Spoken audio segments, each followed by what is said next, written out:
Hi, Mountain Vista. I'm coming to you with a heavy heart today, knowing that we're all navigating some national tragedy together and national reality together. The first of which is that we've crossed over 100,000 deaths due to the coronavirus, and that's only the ones that we know have been identified as coronavirus. And some of us have been hit harder, knowing family and friends impacted in communities most impacted, but we're also navigating this carefully as a congregation. We shared with you, the board and I, at the congregational meeting that we have decided to remain open only virtually through to September. And unfortunately, that does not mean we will automatically reopen in October. It means that in September, the board and I will navigate together the best way forward for our congregation to safely and slowly reopen. The other national tragedy we are grappling with is the murder of Mr. George Floyd in Minneapolis. And his death has raised again and again and again what we already know to be true, that we live in a lethally unequal society. And that impacts each of us as a community differently.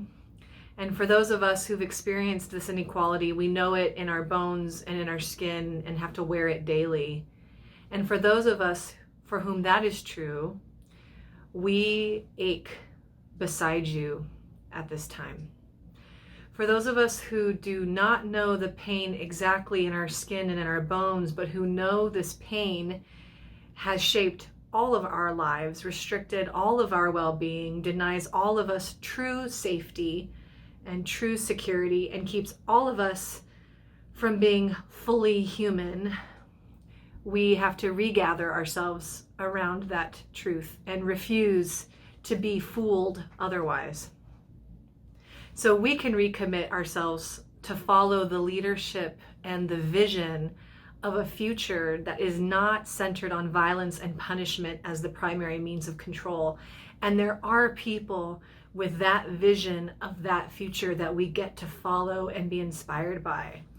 And in the coming weeks, I'm going to be sharing resources online and during fellowship hour, lifting up voices of those people who have that different vision and who are helping lead us in that effort, hoping to inspire and mobilize us in their work. And if you want to talk, if you want to connect, if you want to weep, if you want to rage, I would love to rage and weep with you. So please email me and we can schedule time together. In some small way, we are part of this larger effort to reimagine our society at this point in time in this community. We are asking ourselves 3 questions moving into your second interim year with me. Interim year, a COVID year, a new year for the building. The 3 questions matter more than ever. 1, who are we?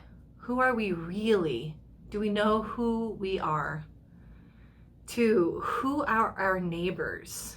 Who are the people that we've committed ourselves to beyond the congregation, geographically and virtually? And 3, what are we called, as you used to do? We are not just called to gather together, but we're called to something bigger than ourselves. What is it, and how do we do it? So let's answer these questions seriously, and let's answer them together. You are loved. See you this week.